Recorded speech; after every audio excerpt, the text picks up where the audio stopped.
I have $10,000, I have $100,000, I have $1 million. What should I do with my money? There's advantages between silver, gold, and Bitcoin, and you've got to know the advantages and disadvantages. So, I mean, it doesn't cost anybody to study, but it's the most important thing you can do. So that's why I recommend listening to Stanford. The silver, I'm bullish on it because you can afford it today. It's $25. It's 50% of its all-time high. It hasn't moved, and fuel is coming in. That's why I would buy it. What doesn't mean you should? I've already taken my positions. I've already accumulated. So I bought Bitcoin when prices were low, but I had to understand Bitcoin before I got into it. And I bought my first gold coin in 1972 in Hong Kong at Krugerrand. And I bought my first silver coin in 1964 when I was 17. I've been in it a long time. And that's why I'm not bullish. I just love it. I am a capitalist. I am a hard money. I am not into socialist economics, which is Keynes.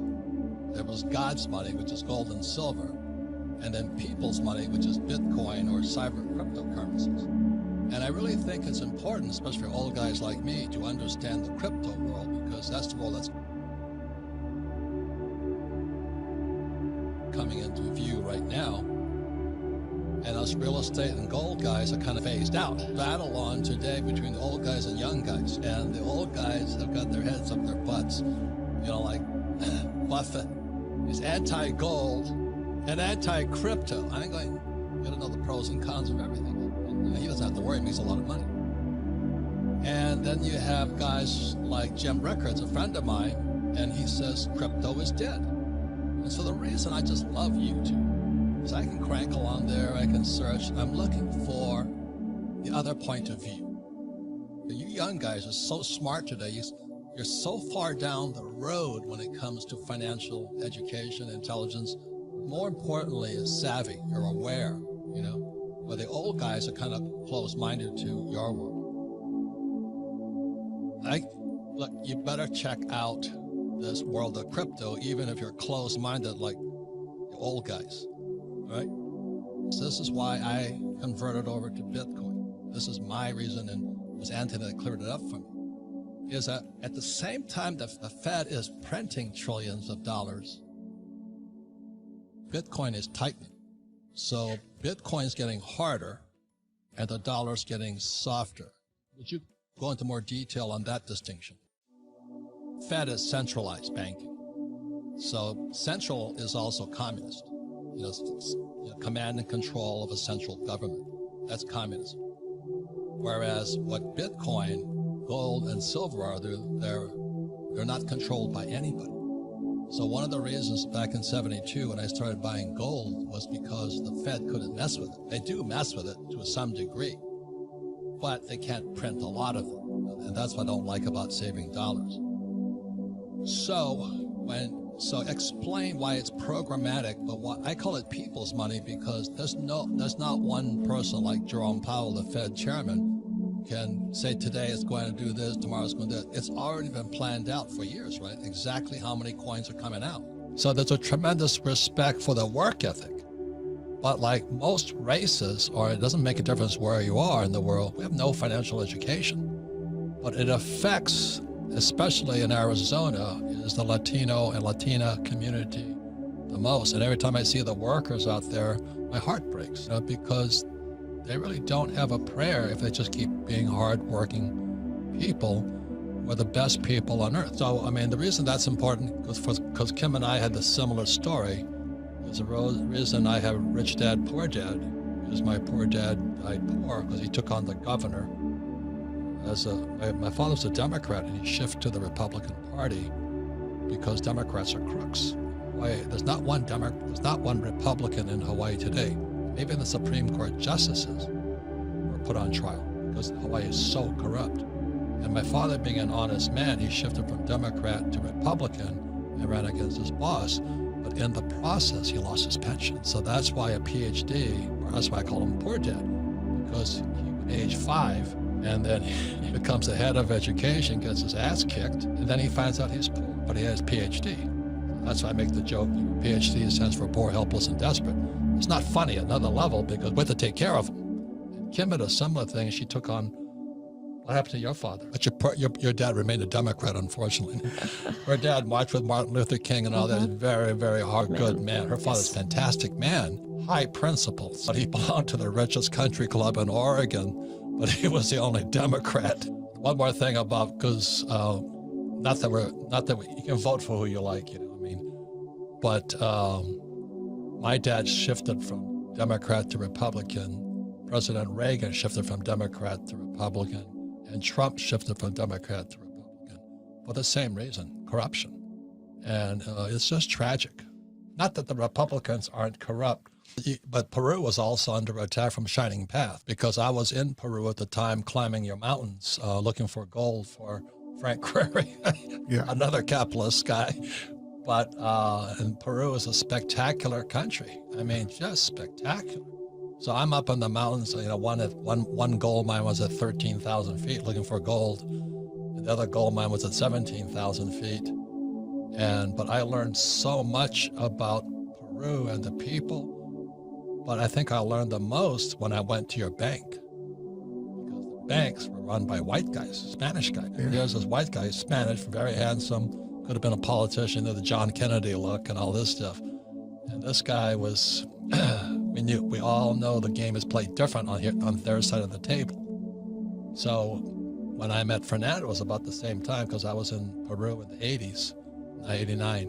And so I understood when you said, we have to teach the Spanish speak. And so that's why we're here today, because, you know, Arizona is, they said, there was a book called A Day Without Mexicans in Arizona. The Arizona economy would stop, because nobody else works here except the Mexicans here, right? They're the best people. So that's your mission, right? And today you live in America. And that's why, you know, the Rich Dad brand, the Rich Dad message, and financial education, not that socialists are bad people, but they have murdered the most people all on planet Earth. I mean, Nazi is and National Socialists, USSR is United States, Soviet Socialist Republic, China is Chinese CCP, Chinese Communist Party. They have murdered the most people in history. So when the capitalists go to war, like I went to war, it was against communism. I think Mao has killed, 46 million people that they can count. And Stalin killed 26 million, and Hitler killed 18 million. So capitalists kill, but they generally kill socialists. It was a long time ago when we first started Millennial Money. You know, I made my usual wise-ass remark, only lazy people use their own money. And that's because I have spent much of my life raising capital. You know, today you have crowdfunding and all that stuff. But the reason I had to learn to raise money was because I had no money. And so if you read Rich Dad, Poor Dad, in there, my rich dad always said, never say, I can't afford it. And it was my rich dad and many of my teachers subsequent to that, they said, lazy people always say, I can't afford it. I don't have the money. That's why they're poor. They have a poor mindset. So instead of figuring out how to raise money, it's just really easy to be a loser. And I call them losers. It pisses them off. Because we all have the power, if we wanted to not be poor if we learned how to raise money. So I hear, you know, and the reason I get upset, I still get hot. Look at this.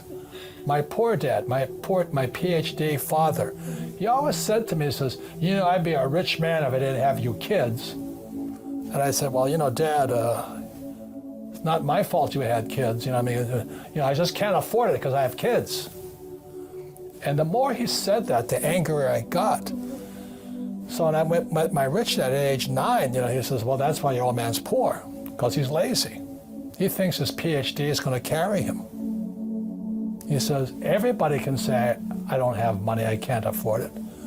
He says, that's why he's poor. He's lazy. But my father kept going back to school, you know, Stanford, University of Chicago, Northwestern. He never learned any of this stuff. They still don't know it because most teachers want a paycheck, pension, and tenure. They want job security. So the mindset is different, and that's what they teach the kids.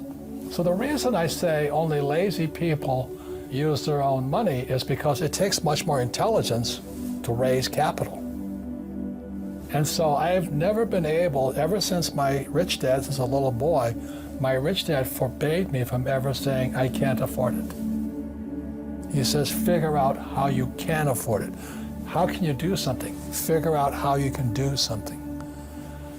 So over my lifetime, most of the projects I've started, I've never had any money. I like not having money because it forces me to think. I get creative. I have to educate myself. I have to talk to rich guys. Hey, how'd you do this? How'd you do that? How'd you do that? And what has happened to me, I just turned 72, I've never needed money. Because if I need money, I figure out how to raise it. So today you guys have crowdfunding and all that. I don't know what that stuff is. It's easy to say I can't afford it. All the poor people say I can't afford it. All the poor people say, well, it's taxed the rich. All the poor people are saying, well, give me a free education, free food, free schooling, free manicures, free pedicures. There's laziness, my opinion. Over my lifetime, I've raised hundreds of millions of dollars. And it's because I didn't have money as a young person that I learned how to raise capital.